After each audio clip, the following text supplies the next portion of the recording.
மக்களே, இது எல்லாமே வந்து நம்ம வீட்டு தோட்டத்தில் காய்ச்சது, இயற்கை முறையில் காய்ச்சது, எந்த ரசாயன உரங்களும் இல்லாமல் வீட்டு உரங்களில் காய்ச்சது, ஆர்கானிக் தான் எல்லாமே. வீட்டு உரங்கள், அந்த உரங்கள் எல்லாமே நம்மள்ட்டையும் கிடைக்கும், எல்லாமே கிடச்சிருக்கும். எந்த ஒரு சைடு எஃபெக்ட் கிடையாது.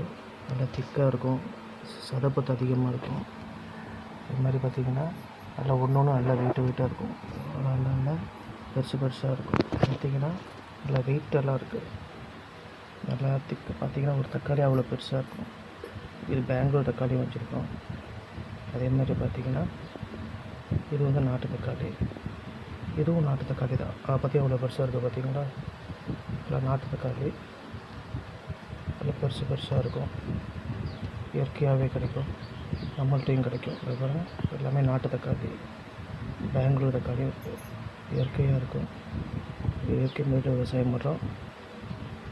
தேவைப்படுறவங்க வந்து எங்களை வந்து தொடர்பு கொள்ளுங்கள். பார்க்கல, சப்ஸ்கிரைப் பண்ணுங்கள், லைக் பண்ணுங்கள், ஷேர் பண்ணுங்கள். தேங்க்யூ.